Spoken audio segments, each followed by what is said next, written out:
नमस्कार, आप देखना शुरू कर चुके हैं नॉर्थ ईस्ट लाइव और मुद्दा के संग के साथ स्टूडियो में मैं रंजीत। भारत में कोरोना वायरस के मामलों में लगातार इजाफा देखने को मिल रहा है और इससे संक्रमित होने वालों की आंकड़ा 1 लाख को पार कर गया है। पिछले 24 घंटे में कोरोना वायरस से 5000 नए मामले सामने आए और करीब 134 लोगों की मौत हुई। देश में कोविड-19 से अब तक 3163 लोगों की मौत हो चुकी है। ऊपर से शांत दिख रहे पूर्वोत्तर भारत में स्थिति भयानक होती जा रही है। खासकर असम में संक्रमण का आंकड़ा एक सप्ताह में दोगुना हो गया है। पिछले 24 घंटे में जो पॉजिटिव पाए गए हैं, इनमें 95% मामले बाहर से लौटे लोगों का है। लॉकडाउन के 55वें दिन तक आते आते यह साफ हो गया है कि पूर्वोत्तर राज्यों में कोरोना सेंटरों की कमी है, जिसे बढ़ाने की जरूरत है। कई राज्य सरकारों ने स्थानीय संगठनों से मदद भी मांगी है। अगर प्रवासियों के लौटने की व्यवस्था दुरुस्त नहीं की गई तो हालात बिगड़ सकते हैं। स्थिति पर काबू पाने के लिए राजनीति से परे मुकम्मल व्यवस्था करने के लिए सबको एकजुट होना ही पड़ेगा। ऐसे में राष्ट्र धर्म क्या होनी चाहिए, इस पर चर्चा के लिए हमारे साथ आज मौजूद है डॉक्टर दिनेश अग्रवाल, मेडिसिन विशेषज्ञ, मारवाड़ी हॉस्पिटल के। विजय गुप्ता जी हमारे साथ जुड़े हैं, उपाध्यक्ष है असम प्रदेश भाजपा के। दुल्लू अहमद हमारे साथ स्टूडियो में है, नेता कांग्रेस। और मणिपुर से जुड़ रहे हैं आर के समरजीत, मणिपुर भाजपा के प्रवक्ता है। आप सबका कार्यक्रम में स्वागत है। पूर्वोत्तर में जिस तरह से पिछले 3-4 दिनों में हालात बने हैं, खासकर बाहर से लौटे लोगों की संख्या जो है, कोरोना पॉजिटिव की संख्या उन्हीं में ज्यादा पाया जा रहा है और इससे चिंताएं बढ़ी है। मेघालय सरकार ने पहले ही ये साफ कर दिया है कि अब सरकार के अकेले बल पर वो सरकार जो है क्वारंटीन सेंटरों की संख्या नहीं बढ़ा सकती। इसके लिए स्थानीय जो संगठन है, प्रतिनिधि है, उनसे मदद की मांग की गई है। और असम के स्वास्थ्य मंत्री ने भी इसी तरह का कुछ संदेश दिया है, इसी तरह के कुछ इशारे किए हैं कि अगर भारी संख्या में लोगों का आना जारी रहा तो क्वारंटीन सेंटरों की कमी पड़ जाएगी। और एक ही क्वारंटीन सेंटर में अगर भारी संख्या में लोगों को क्वारंटीन किया जाता है तो संक्रमण की संख्या जो है बेकाबू हो सकती है। उन्होंने क्या कहता है पहले आपको सुनाते हैं, उसके बाद इस चर्चा को आगे बढ़ाएंगे। সকল অসমৰ বাহিৰত আছে তেওঁলোকক মই এটা কথা ক'ব খোজো যে প্ৰতি সপ্তাহত যদি প্ৰণালীবদ্ধভাৱে নাহে আৰু কোনোবা যদি অসমত জোৰ জুলুম কৰি আহিব চেষ্টা কৰে, আমাৰ কোৱাৰেণ্টাইন ফেচিলিটি নহ'ব। তেতিয়া তেওঁলোকে টয়লেট শ্বেয়াৰ কৰিব লাগিব, বানপানী ৰিলিফ কেম্পত যেনেকৈ থাকে তেওঁলোক তেনেকৈ থাকিব লাগিব। ফলত তেওঁলোকে কোভিডত আক্ৰান্ত হোৱাৰ সম্ভাৱনা বাঢ়ি যাব। আমি ইতিমধ্যে কৈছোঁ যে আমি আপোনালোকক ঘূৰাই আনিম। 48,000 মানুহক ইতিমধ্যে আমি ঘূৰাই আনিলোঁ। গতিকে তেওঁলোকক ঘূৰাই অনাটো একেবাৰে নিশ্চিত। কিন্তু যদি হাজাৰ হাজাৰ মানুহ, লাখ লাখ মানুহ একেলগে ইয়াত আহিব খোজে, কোৱাৰেণ্টাইন কোৱালিটি নহ'ব। কোৱাৰেণ্টাইনত ৰখা হৈছিলে আৰু গোটেইকেইটা কেছ কোৱাৰেণ্টাইন এনভাইৰনমেণ্টৰ পৰা আমি পোৱা কাৰণে আমি বহুত বেছি পেনিক হোৱাৰ প্ৰয়োজন নাই। কাৰণ বৰ্তমানলৈকে অসমৰ বাহিৰৰ পৰা যিমান মানুহ আহিছে তাৰ ভিতৰত এই কেছখিনি পোৱা গৈছে। কিন্তু আমাৰ কোৱাৰেণ্টাইনৰ কাম খুব ভাল চলি থকা কাৰণে এই গোটেই কেছকেইটা কোৱাৰেণ্টাইন চেণ্টাৰৰ চাৰিসীমাৰ ভিতৰতে আমি পাব পাৰিছোঁ আৰু তাৰ বাবে ৰাইজে ইয়াত বহুত বেছি ভয় খাবলগীয়া পৰিৱেশ এটা অহা নাই।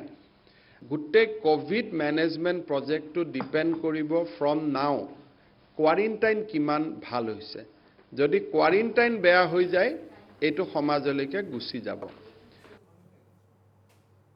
तो असम के स्वास्थ्य मंत्री डॉक्टर हिमंत विश्व शर्मा कह रहे थे कि कोविड मैनेजमेंट की व्यवस्था चरमरा जाएगी अगर भारी संख्या में एक साथ लोगों का आना जारी रहा। उन्होंने ये भी कहा कि हमारे लोग हैं, उन्हें लाना पड़ेगा, लेकिन चरणबद्ध तरीके से। और विजय जी, आप ही से शुरू करते हैं।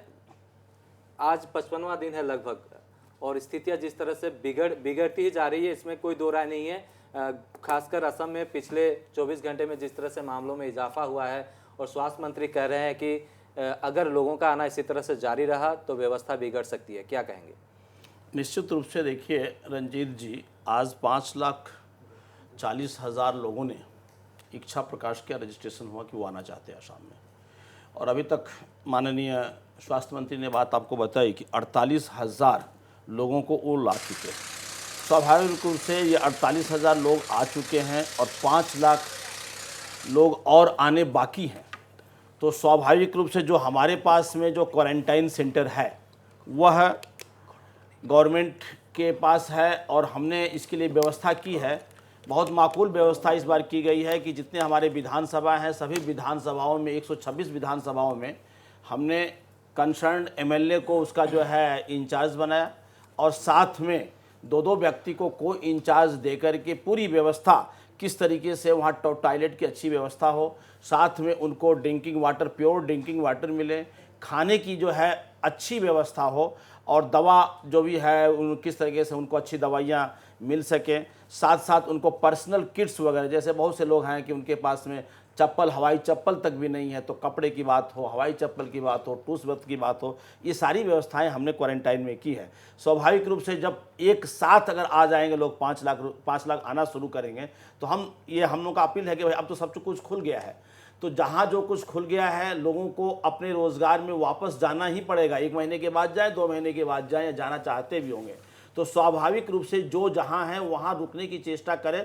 अगर उनको कोई तकलीफ नहीं है, अगर वो तकलीफ महसूस करते हैं तो एक सप्ताह में कम से कम लोग आएंगे तो निश्चित रूप से हम उनको एक proper arrangement in respect of the food, in respect of the water, in respect of the medicine, और संक्रमण भी तेज़ी से नहीं फैले इसलिए करना चाहिए। अभी तक तो 1,32,185 लोग जो है होम क्वारंटाइन भी किए गए हैं, तो अगर उसमें से भी कुछ संक्रमण होकर के निकलेंगे तो स्वाभाविक रूप से संक्रमण का फैलाव तेज़ी से नहीं हो, इसको ध्यान में रख करके चरणबद्ध से आने की जो अपील असम सरकार ने की है, माननीय स्वास्थ्य मंत्री ने किया है, इस पे सभी को ध्यान देना चाहिए। और मैं गुजारिश करूँगा कि लोग इसको अपने दिमाग में रख कर के ही असम आएँ, तो उसके अंदर में असम के अंदर हम संक्रमण को रोक पाएंगे। जी हाँ, जो लोग लौटेंगे हो सकता है वो संक्रमित ना हो, लेकिन कोई अगर विषाणु को अपने साथ लेकर राज्य लौट रहा है उसके लिए तो खतरा है ही, और साथ में जो उनके परिवार के सदस्य हैं उनके लिए भी बहुत बड़ी मुश्किल खड़ी हो सकती है। और सरकार अकेले कुछ नहीं कर सकती है, इसीलिए सबको इसमें इन्वॉल्व होना पड़ेगा, एक इंडिविजुअल को, तभी इस संक्रमण से हम लड़ सकते हैं। इस वक्त दुल्लू अहमद सब कह रहे हैं कि अभी राजनीति का वक्त नहीं है। जहां भी हम टीवी में भी देख रहे हैं, मेरे टॉक शो में भी अक्सर कहते हैं, सभी कहते हैं कि अभी राजनीति का वक्त नहीं है।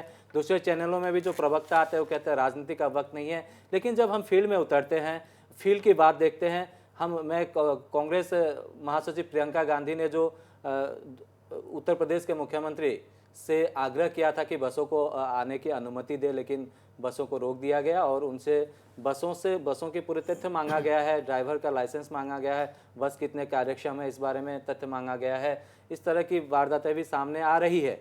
क्या होना चाहिए राष्ट्र धर्म की बात करें, क्योंकि महासंकट से हमारा राष्ट्र गुजर रहा है।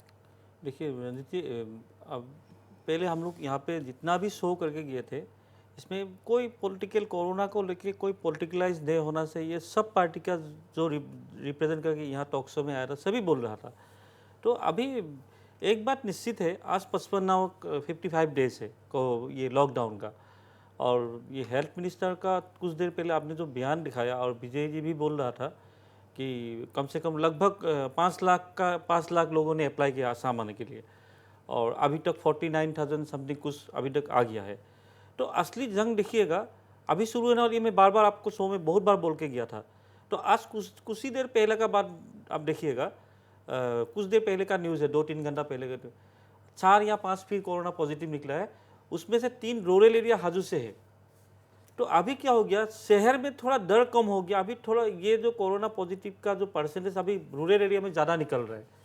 तो अभी जैसे 50,000 अभी तक लगभग 50,000 आ गया, और जब 4.5 लाख लोग जब असम में आएंगे फेज वाइज, तो मुझे लगता है कि एक और सिचुएशन क्रिएट होगा असम में। तो उसको कंट्रोल करने के लिए ये सिर्फ पॉलिटिकल का पार्टी का बात मैं नहीं बोल रहा हूँ, हर ये जो लोकल संगठन होता है, जो लोकल रिप्रेजेंटेटिव होता है, सिर्फ विधायक को आप ड्यूटी कर देने से विधायक क्या करेगा क्या नहीं करेगा अलग बात है, लेकिन आपको सबको लगाना चाहिए। और मैं निश्चित हूँ अगर सब आदमी मिल के काम करेंगे तो 70% प्रॉपरली काम होने से ये थोड़ा कंट्रोल में आ सकता है। और कुछ दिन आज 4 दिन पहले का बात है, मैं एक अखबार में देखा था, यहाँ GMC मेडिकल का एक न्यूज़ आया था अखबार में। तो वहाँ पे एक लड़का, उसका नाम मैं भूल गया, अभी एग्जैक्ट याद नहीं है, वहाँ पे लड़का कोरोना पॉजिटिव पाया गया था, उसका दूसरा भी बीमारी था। तो उसको एडमिट कर दिया, लेकिन उसका ट्रीटमेंट ठीक तरह से नहीं हो रहा है क्योंकि उसका सामने कोई नहीं जा रहा है। वो खाना खाने नहीं सका अच्छा से, उसको कपड़ा सेंस करने नहीं सका, बाथरूम नहीं जाने सका। तो उसमें लाइव मोबाइल में उसका मदर और फादर के साथ बातचीत किया था। तो अगर गुवाहाटी का ये हालत है तो मैं नहीं, दुल्लू अहमद, मैं आपके इस बात से सहमत नहीं हूँ कि एंड्रॉयड मोबाइल सबके पास होता है और कुछ भी कह सकते हैं, लेकिन जब वहाँ हकीकत, हमारे चैनल, सहयोगी चैनल न्यूज़ लाइव ने जब ये ज़मीनी हकीकत तलाशी थी तो डॉक्टर ने बताया था कि जब कोई कोरोना पॉजिटिव पाया जाता है उसके सामने किसी को जाने नहीं दिया जाता है और कुछ दूरी बनाए रखते हैं। और वो व्यक्ति मानसिक रूप से परेशान था। पहले तो बोलता है मुझे मुझे कोरोना हुआ ना, मुझे जाबोला डिबो लगे, मुझे कोरोना नहीं हुआ है। नहीं, मैं आपको क्लियर कर दूं ये बात, क्योंकि इसका क्लियरिफिकेशन हम अपने चैनलों पर दिखा चुके हैं। कोई फेसबुक लाइव कर देगा इसका मतलब ये नहीं होता है कि वो सच बोल रहा है। कई मामलों में होता है कि लापरवाही सामने आती है, लेकिन खासकर जीएमसीएच के मामले में ऐसी लापरवाही नहीं हुई। हमारे साथ डॉक्टर दिनेश अग्रवाल जुड़े हुए हैं, मेडिसिन विशेषज्ञ हैं मारवाड़ी हॉस्पिटल के। आपने भी शायद वो वाकया सुना था और उस पर हमने बार-बार, जी हाँ, उस लाइन में नहीं जा रहा हूँ। मैं क्या बोल रहा हूँ कि अभी जो सिचुएशन अगर गुवाहाटी में, देखिए मैं तो खुद नहीं बोल रहा हूँ ये बात, अभी यहाँ पे दिनेश जी भी बैठा हुआ है, क्या एक्चुअल क्या हुआ है वो तो, लेकिन पेपर में प्रतिदिन जो पेपर है उसमें न्यूज में आया था। हाँ, तो मैं ब्लेम नहीं कर रहा हूँ किसी को। जी हाँ, हम मैं क्या बोल रहा हूँ, अभी चैलेंज ज्यादा होने वाला, अभी इसलिए सबको ब्लेम छोड़ के सबको मिलके काम करना। धन्यवाद रंजीत जी, दुल्लू जी। और मैं आपकी बात से सहमत इसलिए नहीं हूँ कि अगर आप चाहें, मेडिकल में क्या होता है कि कोई भी पेशेंट है और उसके रिश्तेदार है, उसको क्या लगता है कि डॉक्टर या सिस्टर हर समय मेरे पास रहे। अब सिस्टम के हिसाब से जिसको जैसे ज़रूरत होती है वैसे पहुंचता है। किसी के पास अगर एक समय में कोई आदमी नहीं पहुंच पाता इमीडिएटली, या जिसने आपने उन्होंने बोला कि वो उसके पास कोई नहीं आ रहा है, उसका कोरोना से अपने आप को बचाना और कम्युनिटी को बचाने का एक प्रोटोकॉल है। तो जैसे कि इस केस में इन्वेस्टिगेट हुआ और उसमें पता चला कि ये फैक्ट नहीं है कि उनको केयर नहीं किया गया, तो ऐसा सबके साथ मिलके ही काम हो सकता है, जिसमें मेडिकल फैटर्निटी भी है। और मेडिकल फैटर्निटी में सिस्टर, डॉक्टर, वार्ड बॉय, तो सबको देखना है। जब आते हैं तो सबको एक डर रहता है कि मेरे कोरोना नहीं हो गया, ये इस पेशेंट को कोरोना नहीं है, क्योंकि ICMR की गाइडलाइंस कहती है किसी भी पेशेंट को इन्फ्लुएंजा लाइक अगर सिम्टम्स है तो आप उसको कोरोना सस्पेक्ट कीजिए। तो पहले उसको स्क्रीनिंग होती है, हैंड वॉश होता है, और कोरोना सस्पेक्ट होता है तो उसको कोरोना टेस्ट होता है। हमने आसाम में अराउंड 40,000 टेस्ट किए, लेकिन हमारी पॉजिटिविटी तो 135 की है। सबको कोरोना नहीं है, लेकिन सस्पिशन में सबको रखना है। क्वारंटाइन सेंटर में, जैसे कि अभी विजय जी ने बताया, जितने आदमी आ रहे हैं सबको क्वारंटाइन सेंटर में जाना है, टेस्ट होना है। तो मेडिकली मैं जो GMCs का जो वाकया आप बता रहे हैं उससे मैं सहमत यूजुअली नहीं हूं, क्योंकि हम मैं नहीं बता रहा हूँ। हाँ। ये अखबार एक लीडिंग न्यूज़पेपर का बात मैं बोल रहा हूँ, मैं ब्लेम नहीं कर रहा हूँ। मीडिया की भी विश्वसनीयता, मैं क्या बोल रहा हूँ, ऐसे वाक्यों की वजह से आज मीडिया की विश्वसनीयता जो है वो घटी है, बिल्कुल घटी है। क्योंकि तथ्य कुछ भी, अब रिपोर्टिंग कैसे हो रही है देखिए, मैं बता रहा हूँ। एक वीडियो आपने देखा, वो मीडिया हाउस ने देखा, उसको चला दिया, बहुत से चैनलों में भी चला, ये सब करना भी नहीं चाहिए, चाहिए। इसीलिए मैं कह रहा हूँ ये सिर्फ राजनीतिक दलों का नहीं, सभी का। आज के वक्त में हम एक महामारी से जूझ रहे हैं, हमारा एक राष्ट्र धर्म होना चाहिए। और राष्ट्र धर्म क्या है? अपने राष्ट्र को बचाना। दूसरा दिन काउंटर देना चाहिए कि ये न्यूज़ गलत था, ये मीडिया हाउस का एक रेस्पॉन्सिबिलिटी रहना चाहिए कि ये गलत न्यूज़ था। सब मिलके हमें सब मिलके काम करना चाहिए। मैं मीडिया का बात बोल रहा हूँ, ये गलत भी हो सकता है, तो कम से कम काउंटर। लेकिन ये भी सच है कि भारत के अधिकतर मीडिया में इस संकट काल में वो तस्वीरें दिखाई है जो हर एक जनमानस के मानसिकता को झकझोरा है। हमने कई तस्वीरें ऐसी भी दिखाई कि एक मजदूर अपनी बूढ़ी माँ को गोद में लेकर 500 किलोमीटर चल रहा है, बच्चों को गोद में लेकर चला जा रहा है, खाने के लिए नहीं, बहुत सारी मुश्किलें हैं। इस बीच कई सारी दुर्घटनाएं भी हुई है, मजदूरों की मौत भी हुई है। अब जाके सरकार ने मजदूरों के लिए एक स्कीम की घोषणा की है, वो कब तक लागू होगा इस पर हम चर्चा कर चुके हैं, क्योंकि सरकारी तंत्र जो है अभी भी पारदर्शिता के क्षेत्र में कह तो रही है, लेकिन पारदर्शिता के क्षेत्र में कहीं ना कहीं अभी भी काफ़ी खामियां हैं। विजय जी, आप इस बात को मानते हैं? देखिए, सिस्टम तो आपको ये कहना ही पड़ेगा कि सिस्टम तो देखिए, ये जो हमारे सामने जो संकटकालीन अवस्था आई ये अनएक्सपेक्टेड थी।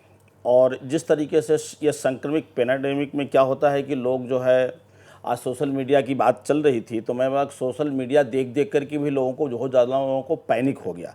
तो जब पैनिक होते हैं तो व्यवस्था, उस पैनिक होने के कारण भी व्यवस्था बहुत चरमराती है।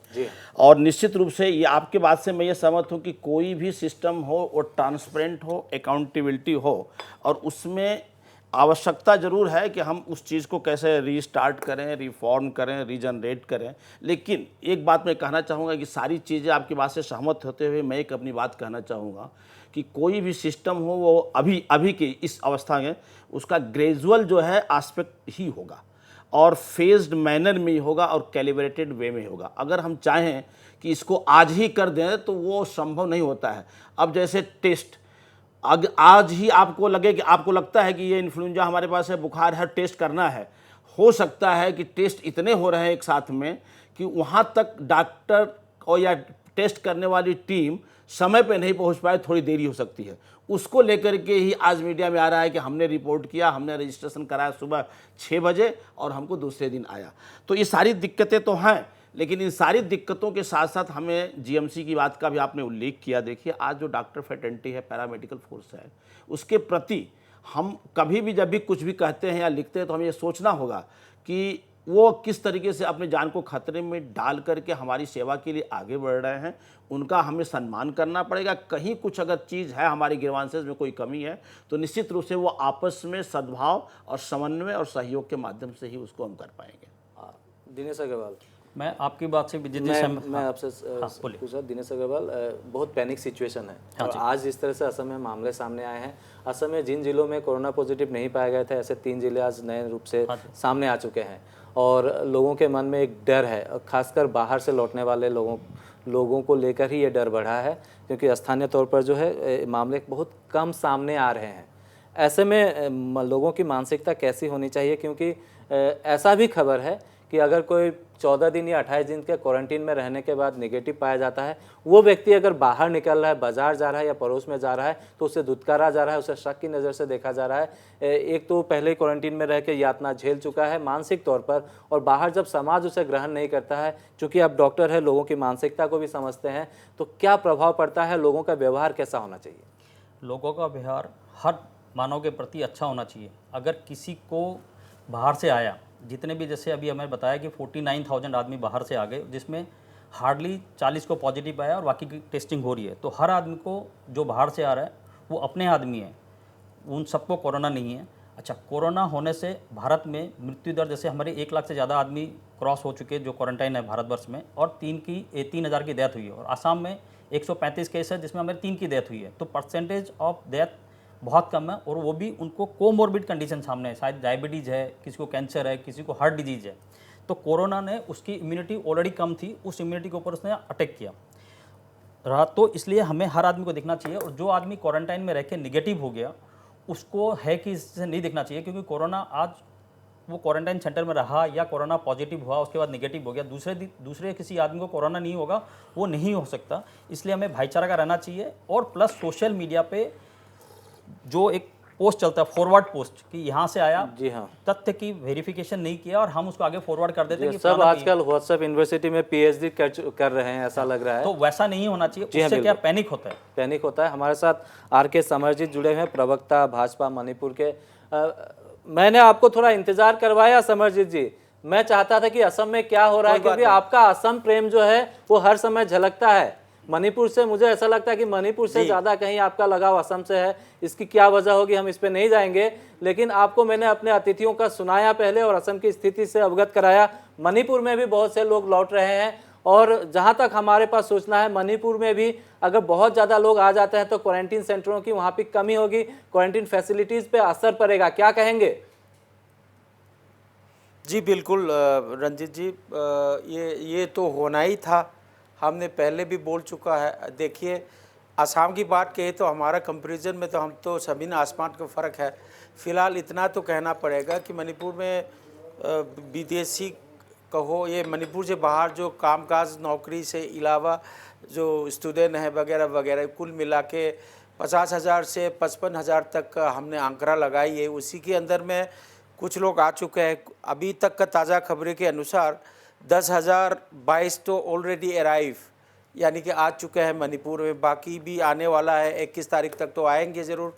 और साथ साथ वहाँ 15 तारीख से वहाँ बड़ोदरा गुजरात होके एक ट्रेन आ गया आज भोर, यानी कि सवेरे, एकदम सवेरे 4:30 30 मिनट में Jiribam station last stoppage of railway station में पहुंच गया है। लेकिन इसके साथ साथ सिक्किम की कुछ लोग और मेघालय का भी जोड़ दिया है, ये लोग गुवाहाटी में उतार गया है। लेकिन क्या है कि अगर ये होते ही बावजूद भी जितना ही यहाँ में पॉजिटिव पाया जाता है, वेरी रिसेंटली ये सब कोई मुंबई से और कोलकाता से वो आ रहा है। और मैं आपको ये इसीलिए आंकड़ा बता रहा हूँ, छोटे छोटे आंकड़ा से हम लोग एनालाइज कर सकते हैं। फ़िलहाल 10,022 के अंदर में बाई बस में आ गया है तो 5,785 बाई बस में आता है, और बाकी 4,237 वगैरह ये सब ट्रेन में आया है।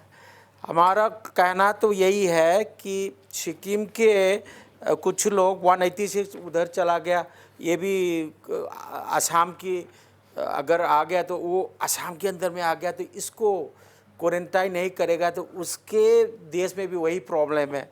और मेघालय तो ऑलरेडी श्री कोनाक सांगमा जी कहने लगा कि हमको क्वारंटाइन के लिए जगह नहीं है, कैसा बनेगा। मतलब डिपेंड तो गुवाहाटी में या आजू बाजू असम में हो रहा है। असम का अभी 235 ऑलरेडी रिच असम, उसके बाद जाएंगे मेघालय। अहम बात तो ये है कि सारे के सारे जगह तो असम, हर चीज़ में असम, जो भी है असम में आ रहा है, इसके मुझे बहुत दुखद हो रही है। जी हाँ, आपके और साथ आपके साथ आपके स्टेट में हम भी आज लोग- 2 नए मामले सामने आए हैं, ये जी, कहाँ से लौटे थे समझ लीजिए? इसीलिए तो बोला था। और इसके लिए हमने प्रबंध रखा है, मुख्यमंत्री महोदय बीरेंद्र जी और उसके सहयोगी दल के साथ जो हम लोग मिल के काम कर रहे हैं। यहाँ तक का कांग्रेस का सवाल नहीं है, सब मिल के कर रहा था। वेरी रिसेंटली ये जो 37 हाईवे में 2 कॉलेजेस है, एक है प्राइवेट स्कूल भी है इम्फाल वेस्ट में, उसको क्वारंटाइन रखने के लिए बंदोबस्त करने के बाद वो सबको भेज दिया है वहाँ जो आज आए हैं। मतलब पॉसिबिलिटी तो हमको ढूंढना पड़ता है। ख़ास तौर पे अभी हमारे डॉक्टर अग्रवाल ने भी जिक्र किया है और बाकी हमारे साथी लोगों ने भी किया है। असम के अंदर में कहाँ कहाँ ये बनाना है ये भी ज़रूरी है। और लेकिन एक इसमें आपको एक चीज़ दोहराता हूँ, हमारे पड़ोसी कंट्री यानी कि म्यांमार, इन्होंने तो ये शुरुआत किया अपने आप को सरकार को छोड़ के क्वारंटाइन सिस्टम, उसी से इमिटेट होके हमारे राज्य में भी कुछ लोगों ने उसके गांव के आगे झड़ी और थोड़ा बहुत अच्छे भी है उसमें, मतलब क्वारंटाइन सेंटर बनाया, उसमें लेटरिन खुद ही बनाया, इलेक्ट्रिफिकेशन हो गया, किचन बनाया, ये 85 ऐसे करके रखे हैं। क्यों ना हम भी असम में भी कुछ ऐसे जगह में हम लोग अभी से एनजीओ और कुल मिला के कंधों से कंधा मिला के ऐसा समझ जी, हमारे पास असम स्टेट के वाइस प्रेसिडेंट विजय गुप्ता जी है, आप उनसे कह सकते हैं क्या किया जा सकता है, वो सरकार को मैसेज जरूर पहुंचाएंगे। विजय गुप्ता जी हमारे साथ है। नहीं, विजय जी को भी मैं ऐसे ही मतलब सजेशन दे रहा है। अगर यहाँ पूर्वोत्तर राज्य के अंदर में कोने में हम लोग रह के हम भी ऐसा कर रहा है, क्या है कि म्यांमार में जो हो रहा है वही के आधार पे हम भी कर रहा है, तो असम में भी हम लोग ये तैयारी नहीं होगा तो दुनिया भर का रेलगाड़ी तो गुवाहाटी में उतरेगा ही उतरेगा। उसके बाद ये आपका नाहरलगुन चला जाएगा, अरुणाचल प्रदेश, एक तरफ से आएगा पासीघाट डिब्रूगढ़ होके जाएगा, एक तरफ किस तरफ जाना कोई बाय रोड में जाएगा, ये भी है। और गवर्नमेंट का लागू भी है कि private vehicles are not allowed to entertain any state trespasser. अगर ये स्थिति में बस में जाना है सारे की सारे, तो ये चीज़ को देकर हमको क्या करना है, पहले एपिसोड में भी मैंने कहा था आपसे कि हम लोगों को कम से कम अगर ज़रूरत पड़े तो यहाँ से भी, अगर मुख्यमंत्री महोदय दोनों के बीच में बात हुआ तो यहाँ से भी फार्माटिक ग्रुप्स और डॉक्टर की जो कमी है इसे असम में जोड़ जाए और बाकी राज्यों के लिए भलाई के लिए हम लोग कुछ ठोस सबूत, पहला फर्स्ट फॉर व्हाट, इसको निकालना बहुत ज़रूरी है रंजीत। नहीं तो ये करते उतना जब चला जाएगा। कह रहे हैं इस चूंकि कोरोना संकट से पूरी दुनिया जूझ रही है, भारत जूझ रहा है, और पूर्वोत्तर भारत एकजुट होकर एक सही मुकम्मल हल ढूंढ नहीं सकता? निश्चित रूप से सुझाव बहुत ही उनका अच्छा था और इस सुझाव पे काम भी हो रहा है, प्राइमरी लेवल पे काम हो रहा है, क्योंकि हमने गवर्नमेंट मशीनरी जो कुछ कर रही है उसके अलावा, जैसे दुलू अहमद ने भी ये बात कही, हमारे मणिपुर के मित्र ने भी कही और आप भी इस बात से सहमत होंगे ही होंगे कि हम किस तरीके से पब्लिक पार्टिसिपेशंस के माध्यम से एनजीओज़ के माध्यम से और गवर्नमेंट मशीनरीज के माध्यम से क्वारंटाइन सेंटर्स, आज हमारे पास में 780 के आसपास क्वारंटाइन सेंटर्स हैं। इसकी संख्या बढ़ानी पड़ेगी और हमने इसलिए पहले मदर क्वारंटाइन सेंटर रखा गुवाहाटी में, खरोखजाई में, इसके बाद जोनल है, जोनल के बाद एक एक असेंबलीज़ के अंदर में भी आवश्यकता अनुसार क्वारंटाइन सेंटर दिए गए हैं। लेकिन जो बसों से लोग जा रहे हैं, क्योंकि हमारे यहाँ देखिए ये बात तो ठीक है कि आज दूसरे राज्यों में देखेंगे तो रास्ते पे, नेशनल हाईवे पे लोग पैदल जा रहे हैं, लेकिन पूर्वोत्तर में ये सबसे बड़ी मतलब अच्छी बात हमने देखी कि आज हमारा एक वीडियो कॉन्फ्रेंस भी था पूरे नेशनल स्टेट लीडर्स के साथ में, सारे स्टेट के लोग थे, तो सबका रोना यही था कि हमारे यहाँ जो है मजदूर जो है सड़कों पे है, किंतु पूर्वोत्तर में ये हमारा बहुत अच्छा मतलब भाग्य हम कहेंगे कि हमारे लोग जो है सड़कों पे नहीं हैं, बसों से जा रहे हैं। बस जहाँ भी रुके उनके समुचित व्यवस्था उनकी भी हो, और निश्चित रूप से ये परामर्श बहुत अच्छा है। और मैं माननीय मुख्यमंत्री से इस बारे में और अपने सरकार से इस बारे में बात करूंगा कि क्वारंटाइन सेंटर और बढ़ाए जाएं, और ऐसे भी क्वारंटाइन सेंटर ऐसे जगह बनाई जाए जिसको कि हम बाद में जाकर के पोस्ट कोविड में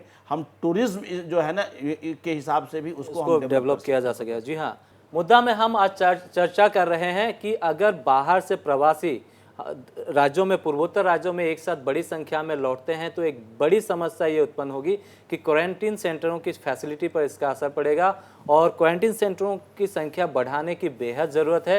ये सभी राज्य सरकारें महसूस तो कर रही है, लेकिन सामाजिक संगठनों के साथ, एनजीओज़ के साथ, लोकल बॉडीज़ के साथ जो कोऑर्डिनेशन है वो अब तक स्थापित नहीं हो पाई है। अब तक जो खबरें आई है, हालांकि सरकारें प्रयास कर रही है, और मेघालय सरकार ने साफ तौर पर ये 2 दिन पहले ही उन्होंने बता दिया था कि हमारे लिए अकेले के बलबूते पर क्वारंटीन सेंटरों की संख्या बढ़ाना असंभव है। मैं मणिपुर से भी आर.के. समरजीत भी इस बात से सहमति रखते हैं, और असम के स्वास्थ्य मंत्री ने भी इसी ओर इशारा किया है। उन्होंने 2 चीज़ें कही है, एक तो क्वारंटीन सेंटरों में फैसिलिटी अगर बढ़ानी है तो इसके लिए सबको काम करना पड़ेगा, और दूसरी ओर जो बाहर से प्रवासी लौट रहे हैं उनको एक ब्रेक दे के उनको लाना पड़ेगा। मतलब एक निश्चित अवधि के अंदर निश्चित लोगों को ही लाना पड़ेगा ताकि क्वारंटीन सेंटर में प्रभाव ना पड़े, कोविड मैनेजमेंट कहीं गड़बड़ा ना जाए। हमारे साथ विक्रम जुड़े हुए हैं सिलचर से। विक्रम, आप जैसा जानते हैं कि मेघालय सरकार, मणिपुर सरकार ये कह चुकी है कि क्वारंटीन सेंटर को बढ़ाने के लिए जो है अभी सोशल ऑर्गेनाइजेशनों का और इस तरह के संगठनों की भूमिका बहुत बढ़ जाती है। बराक घाटी में भारी संख्या में लोग लौट रहे हैं, वहाँ क्वारंटीन सेंटरों की स्थिति क्या है और फैसिलिटीज़ के नाम पे क्या दिया जा रहा है?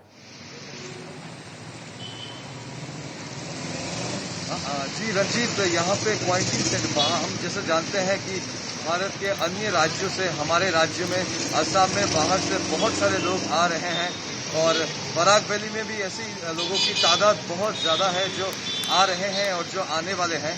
तो क्वारंटीन सेंटर के नाम पे यहाँ पे बहुत सारे जो पेड होटल्स हैं, होटल्स हैं, फिर लॉजेस हैं, इन सबको क्वारंटीन सेंटर में तब्दील किया गया है। लेकिन रंजीत, कभी कभी हमारे पास ऐसा खबर आता है कि जिस क्वारंटीन सेंटर में रखा जाता है, जैसे होटल हो गया, कुछ होटल्स हैं, कुछ लॉजेस हैं, वहाँ पे जो लोगों को क्वारंटीन करके रखा गया है उनको खाना नहीं मिल रहा है प्रॉपरली, उनको पीने के लिए पानी नहीं मिल रहा है, ऐसी तकलीफें आ रही हैं।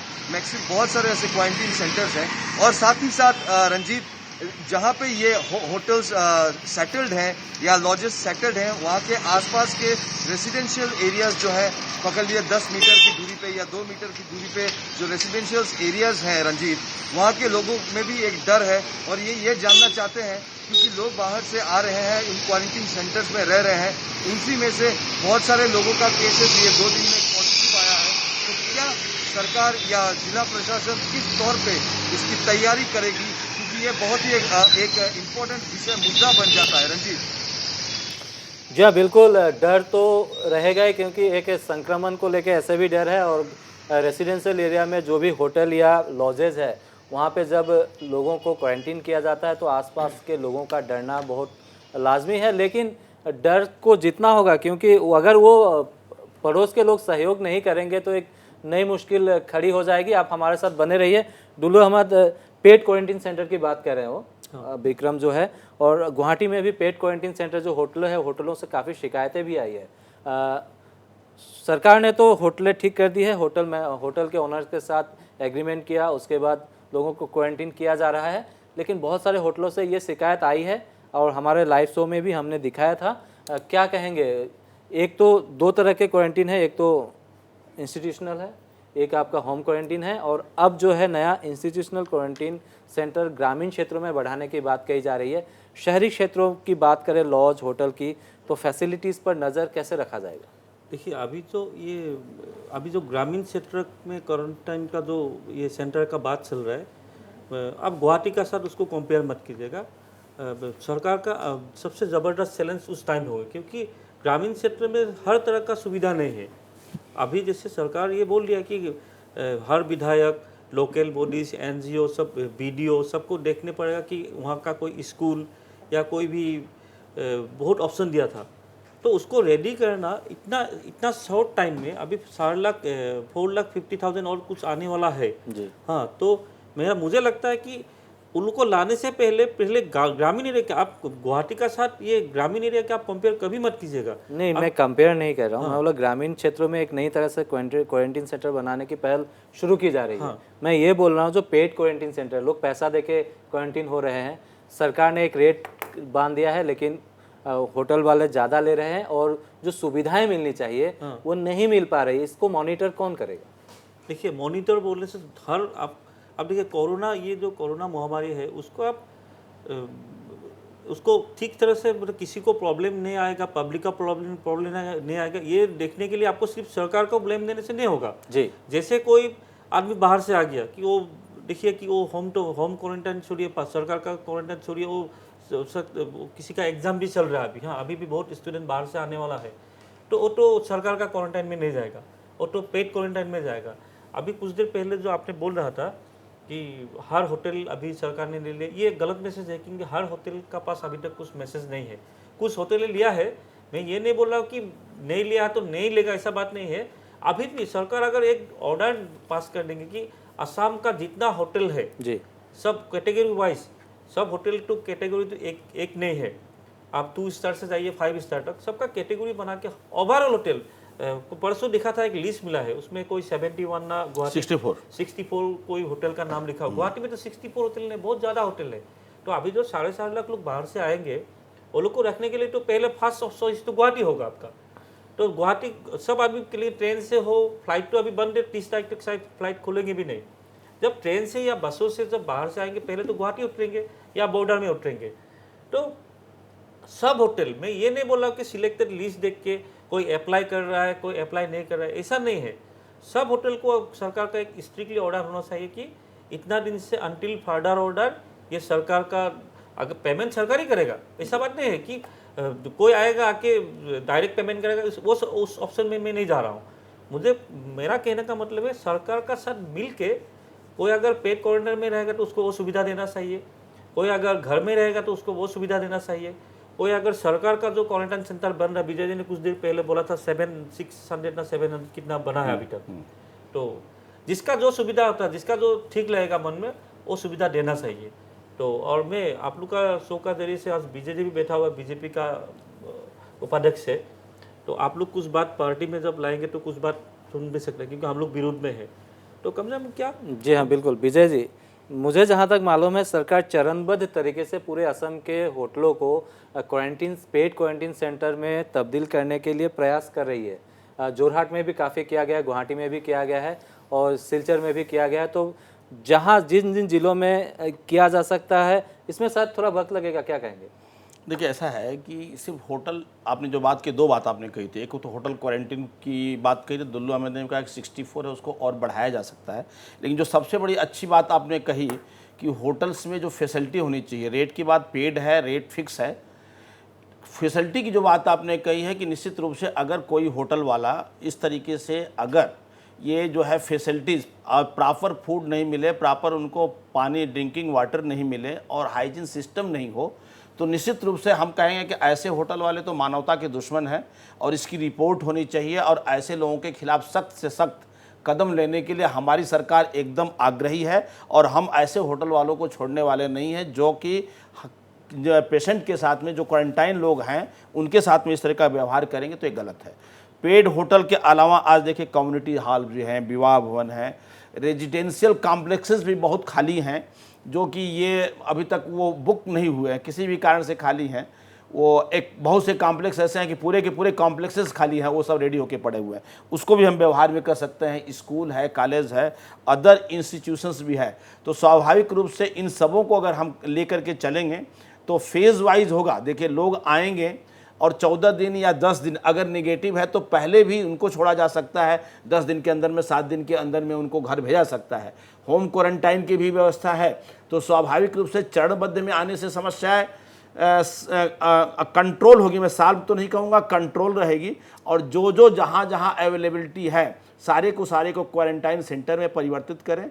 और जो भी फैसिलिटीज़ है, एज टॉयलेट की हो, फूड की हो, ड्रिंकिंग वाटर की हो, यह देने का कर्तव्य हम सबका है। और कहीं कोई भी देखता अगर है तो इमीडिएट उसकी रिपोर्टिंग करनी चाहिए और सोशल मीडिया में ऐसे चीज़ों को लाना चाहिए जो कि सही हो। जी हाँ, हमारे साथ विक्रम बने हुए। विक्रम, बीजेपी के स्टेट वाइस प्रेसिडेंट विजय गुप्ता जी कह रहे हैं कि अगर कोई होटल फैसिलिटीज़ उपलब्ध नहीं करा रहा है तो इसकी शिकायत कर सकते हैं। निश्चित तौर पर आप इस पर नज़र बनाए रखिएगा।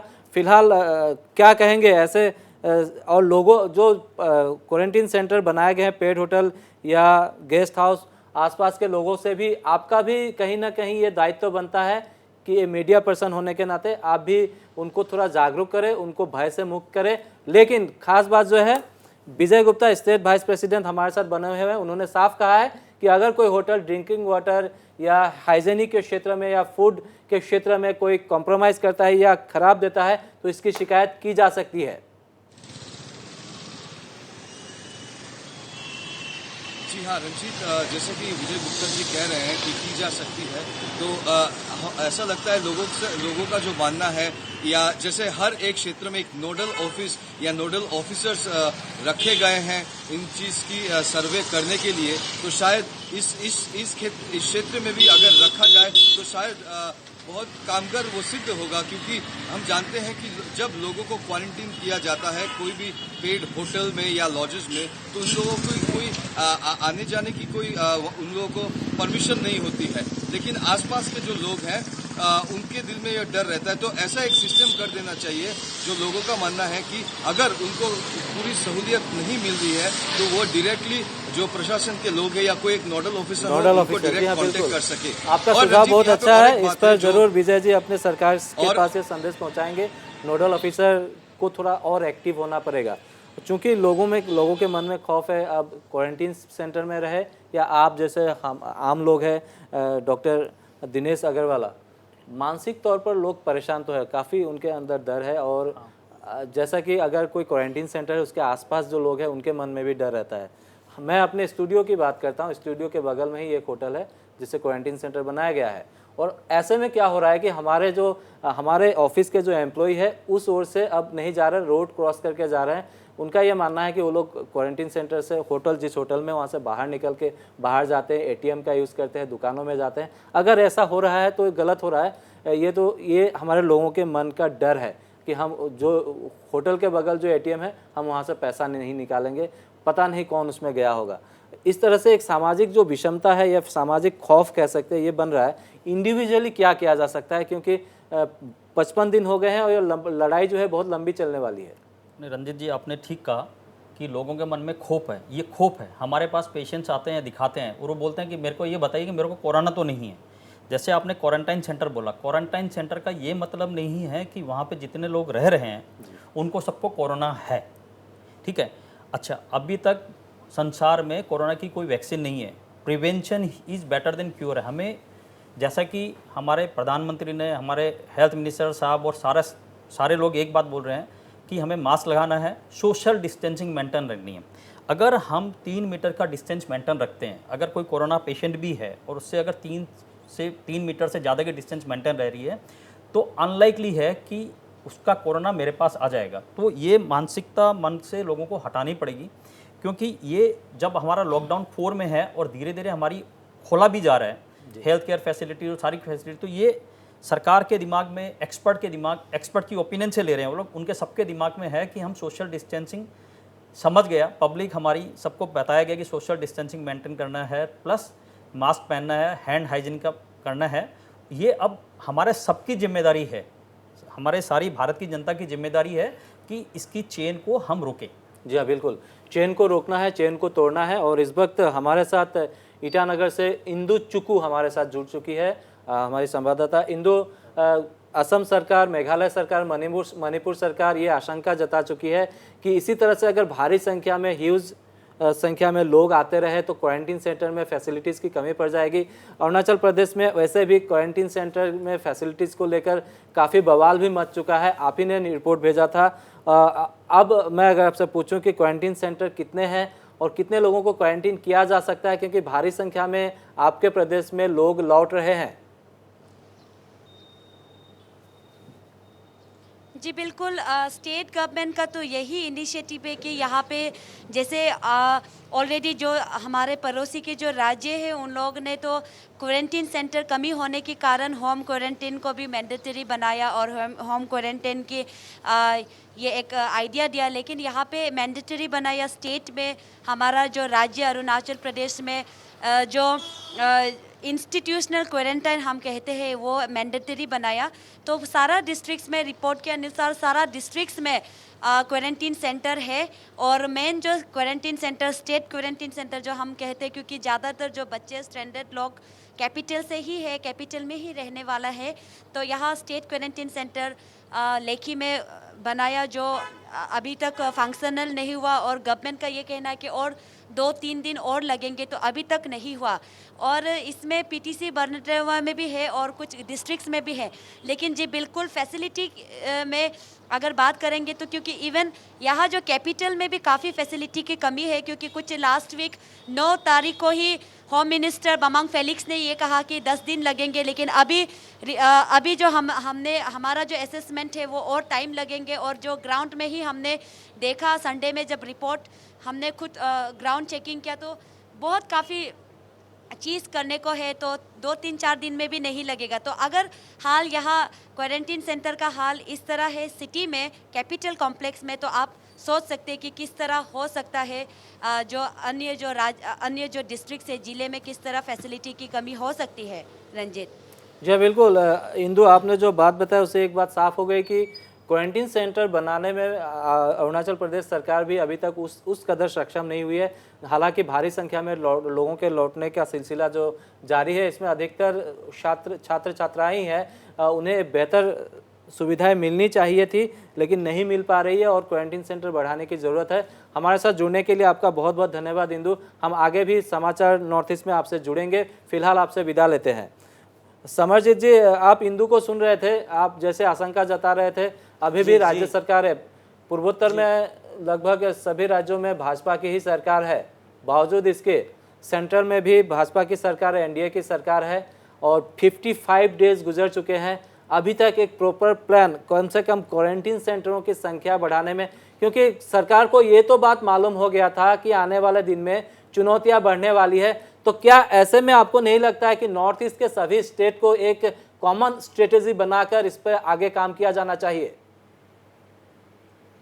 देखिए रंजीत जी, मैं शुरू से कह रहा हूँ, आज भी कह रहा हूँ, अगर प्राइम मिनिस्टर मोदी जी के साथ वीडियो कॉन्फ्रेंस कर सकता है तो बाकी राज्यों का चीफ मिनिस्टर लोग कॉन्फ्रेंस करके इसको हल निकाल सकता है with in the framework of 2-3 hours. और एक दिन की बात तो है, हमको क्या किया जाए, कैसा किया जाए, क्या कोऑपरेशन अमंग इच अदर क्या किया जाए, इसका एक निर्णय लेना होगा।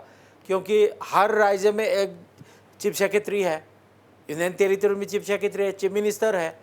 सबसे अहम बात हो वो ऑफिशियल बोलने से तो वो लोग करेगा और हम लोग मानने के लिए तैयार हों। यहाँ में हम लोग के पास कितने एनजीओ की कमी है, कुछ कमी नहीं है। हम इसको मशवरा देते हैं, तुम ये करो वो करो, अगर कुछ तो करो तब तो बात बन जाता है।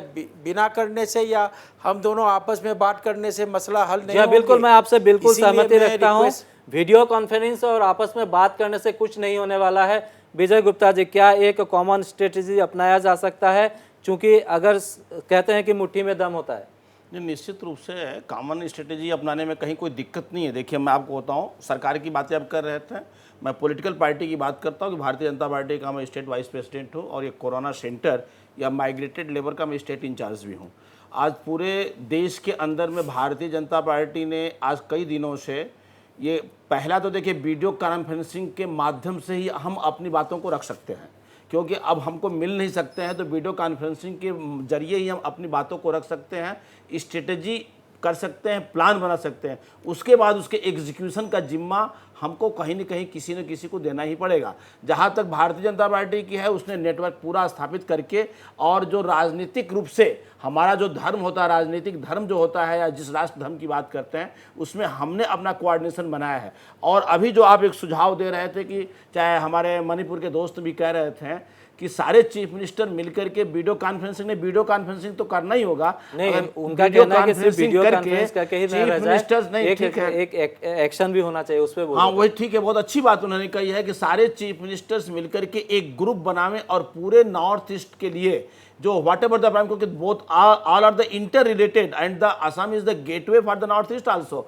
तो सर्टेनली उनका सुझाव बहुत ही वेलकम है कि उन्होंने सजेशंस दिया है, और हम उनकी प्रशंसा भी करते हैं। और हम ये चाहेंगे कि सारे चीफ मिनिस्टर एक साथ इस मुद्दे पे आवें और कॉमन स्ट्रेटेजी बनावें जिसमें सबका सहयोग हमें मिल सके, क्योंकि there is a need of the mutual coordination and mutual cooperation for this this quarantine centres and the facility in the quarantine centre. जी हाँ, दुल्लू अहमद क्या कहेंगे, common strategy north east state अगर सब मिल के करते हैं? देखिए, कॉमन स्ट्रेटजी का बात तो सही है, और कॉमन स्ट्रेटजी भी ले भी रहा है, क्योंकि ये इतना भयंकर एक महामारी है।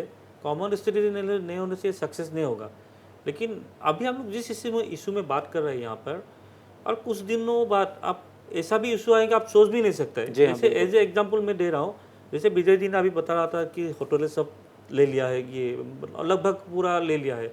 कोई कोई अभी होटल में ऐसा भी है कि वो लोग देना नहीं चाहता है क्वारंटाइन में, इसलिए देना नहीं चाहता है। वो लोग का भी एक तरफ से आप एंगल देखने से ठीक ही है जी। सपोज कोई एक होटल क्वारंटाइन में दे दिया, उस वहाँ पे क्वारंटाइन पेशेंट को रख दिया है क्वारंटाइन करके, वहाँ से अगर पाँच से कोई 2-3 निकल सकते हैं कुछ भी। कोई आज जैसे हाजू में एक ही जगह में एक ही गांव से 3 निकल गया जी, तो एक होटल में अगर 3-4 कुछ कोरोना पॉजिटिव निकल गया, बाद में आप बोलिएगा कि उस होटल में कौन रहेगा, जानने के बाद शायद कोई भी नहीं रहेगा। तो एक होटल बनाने में कितना खर्चा होता है, कितना लोन होता है, कितना स्टाफ सैलरी होता है। नहीं दुल्लू जी, मैं आपके इस बात से सहमति नहीं रखता हूँ। अगर किसी होटल में मान लीजिए किसी होटल में कोई पॉजिटिव निकलता भी है, लेकिन बाद में मुझे फिनिश करने दीजिए, बाद में उस नहीं मुझे फिनिश करने दीजिए, क्योंकि अगर निकल गया, इसलिए मैं क्या बोलूँ, सरकार को कोई होटल नहीं देना चाह रहा है उसको छोड़ दीजिए, कोई देना चाह रहा है उसको दे दीजिए, जबरदस्ती ना करे, आप ये कहना है। हाँ, मतलब एक जनरल ऑर्डर निकलना है, फोर्स नहीं करना चाहिए, फोर्स नहीं, जनरल ऑर्डर निकलना चाहिए कि क्योंकि अभी 4.5 लाख लोग लाएंगे, कहाँ रखेंगे वो लोग को, इतना तो सरकार का पास फैसिलिटी नहीं। इसमें फोर्स की बात नहीं है। देखिए सभी लोग आ रहे हैं, दे रहे हैं, और ये जो बात हो रही है ना कि आप जैसे कह रहे हैं कि भाई होटल में रह गया और उसके बाद फिर ये साइकोफोबिया क्रिएट लोग कर रहे हैं, और इसका बहुत जबरदस्त इसके अगेंस्ट में कैंपेन करना चाहिए, खंडन करना चाहिए। क्योंकि ये कितने दिन तक कोरोना अगर मान लीजिए आज यहीं पे इस टेबल पे भी है तो उसकी लाइफ कितनी है, और फिर उसके बाद से वो हमारे पास आए कैसे हाथ से जब संक्रमित होगा, तो जब भी लोग जाएंगे तो स्वाभाविक रूप से क्या बोल रहा हूँ, उसका ट्रीटमेंट तो होगा ही। मेरा बात सुनिए ना, उस टाइम उस सिचुएशन आने से उस होटल मालिक को भी आपको बचाने पड़ेगा। जी हाँ, बिल्कुल। हाँ, आप तो देखिए एक होटल, अभी एक 5 स्टार होटल 3 स्टार होटल कम से कम तो मिनिमम 10 करोड़ का इन्वेस्ट रहता है। तो अगर निकल जाएगा तो उस टाइम के लिए, इसलिए मैसेज जनरल होना चाहिए। वो सैनिटाइज डेली करते हैं, सुबह शाम भी करते हैं, सैनिटाइज तो करना ही पड़ेगा। डॉक्टर दिनेश अग्रवाल, हमारे पास समय की बहुत कमी है, 30 सेकंड मैं दे रहा हूँ पूरे। आप एक डॉक्टर के हैसियत से नहीं, एक आम नागरिक के हैसियत से पूरे जो अभी तक का सिचुएशन है 30 सेकंड में आप क्या कहेंगे? मैं ये कहना चाहूँगा, ये एक बहुत बड़ी महामारी है जो आई है, और इसका हमें सब साथ मिलकर, और यूनिवर्सल प्रिकॉशन जो है, मास्क पहनना, सोशल डिस्टेंसिंग और हैंड हाइजीन रखना, बार बार हाथ धोना, हम कभी भी कुछ खा रहे हैं उसके पहले हाथ धोना बहुत ज़रूरी है। इससे ही हम बच सकते हैं, क्योंकि अभी तक कोई वैक्सीन डिस्कवरी नहीं हुई, और अगले 1-2 महीना में हो जाएगी ऐसा भी नहीं लग रहा।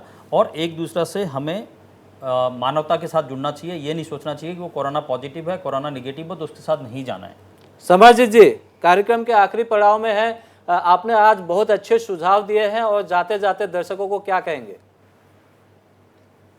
जाते जाते मैं दर्शकों को ये भी कहूँगा, और साथ साथ हमारे वहाँ बैठे हुए विराजमान हुए मित्र लोगों को भी ये कहूँगा ज़रूर कि सर से अगर पानी गिरेगा तो पाँव तक आ जाएगा। इसीलिए असम इसके आगे हकदार है उसको बिग ब्रदर होने के नाते इनके मुख्यमंत्री महोदय, सारे मिनिस्टर, ख़ास तौर पे मेडिकल मिनिस्टर और डीजीपी, चीफ सेक्रेटरी एक वीडियो कॉन्फ्रेंस होके विदिन 48 आवर्स हमको क्या करना है, ये सारे आम जनता नोट इस राज्य की जितना ही लोग हैं सभी को इसको मैसेज देने के बाद देखा जाएगा हम क्या करेंगे, क्या कर सकता है, क्या नहीं कर सकता है।